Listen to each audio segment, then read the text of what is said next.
Hello, you guys, and good morning. Welcome to the GlowUp blog. I actually have a blog that I've been writing on for years. I mean, probably over 10 years sporadically. This month, I tried to challenge myself to write a prompt on there every single day.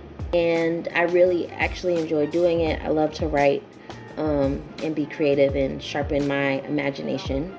So I log on today to enter a post, I guess you could say.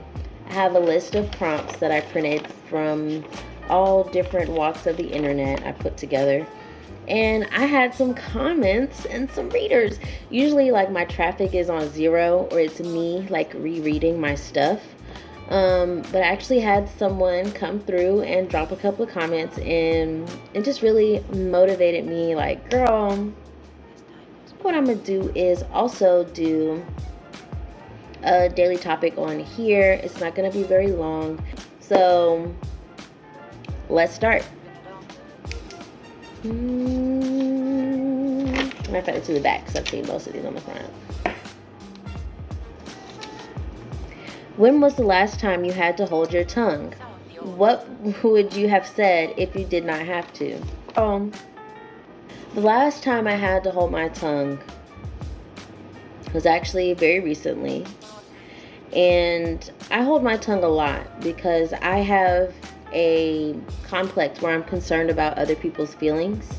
And I care too much, I think, about how I make other people feel and how my words can affect people, because I know how people's words affect me. So I take extra caution when I'm speaking or responding to people, because I don't want to offend them. Because whenever I'm talking, I'm really just trying to communicate my thoughts. I'm not trying to break anyone down or point the finger at anyone. And the last time I had to hold my tongue was in a conversation with someone very near and dear to me. And what I would have liked to say would have been hurtful, but not intentionally. It would have just been the truth.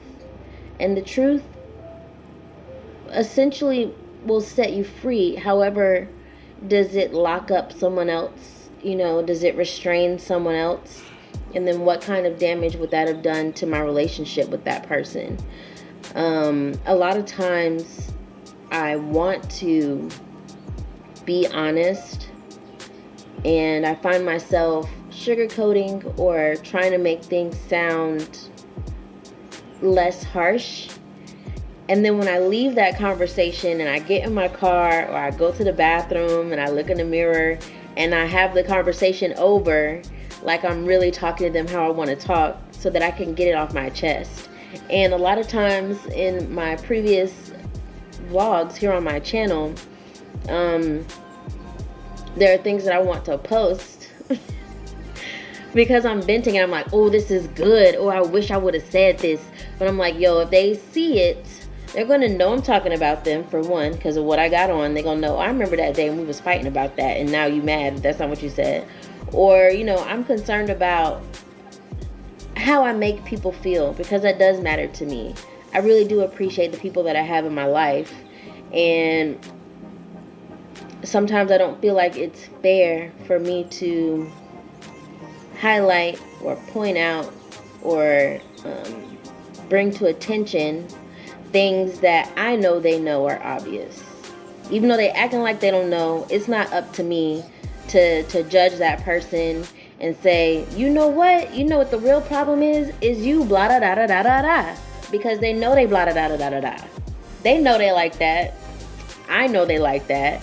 Why am I in this conversation with this person if I know they blah da da da da? You know what I mean? That's how I feel when I'm holding my tongue. It's like, no, don't say that. They blah da da da da. You know they like that. Just chill. Let them get it out. That's how I cope with holding my tongue. Holding my tongue is actually a coping mechanism for avoiding conflict for me.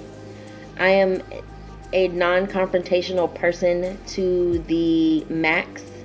And although it is a good thing in some cases, in other cases, it hinders me from truly standing up for myself when I need to, or speaking my mind when I need to, because I'm afraid of what's going to happen next.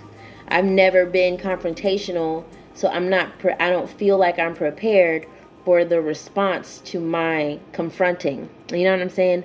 I'm not prepared to have that conversation. My anxiety gets so intense that I choke up.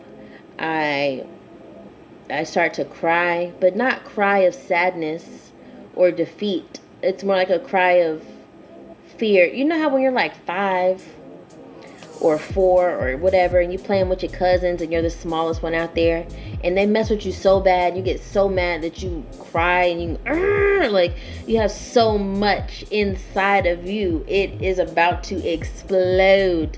Whether that be physically with your words, you're in fear of hurting someone, but you feel like you want to respond so intensely, and you really don't know how to control that feeling and translate it in a way that someone can receive it safely. Because the things that I be feeling when I get that way, when I hold my tongue, are very intense. They're very true feelings to me.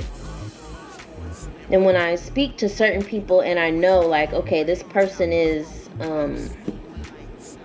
I've seen this person in action. I've heard this person.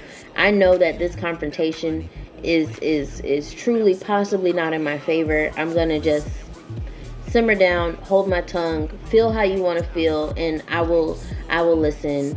If you ask for how I feel, which usually never ever fucking happens to people who are non-confrontational, the aggressor or the confronting person, the one who is stronger, I'll say, in their feelings in that conversation, will most likely never ask that other person, how are you feeling about it? That's how I feel. Where are you coming from? Like, that's never happens. It's always that person like, blah blah blah blah blah blah blah blah blah, and I blah blah blah blah blah. You know, it's about them getting that off their chest, and that's my perspective. And I find myself in that situation, not often, but when I am in that situation, it frustrates me when the conversation is over that I don't have the balls to fucking just like be on my Cardi B shit. You know, I really just want to be like, you know what? Like, but I can't, because I'm nervous. Like, okay, after that, then how they gonna respond, and am I ready for that? So I know that was longer than 1 or 2 minutes. However, that is the last time I held my tongue in a nutshell, and what I wish I would have said. So yeah, thank you guys for listening, and I will see you tomorrow for the next table topic on the Glow Up blog.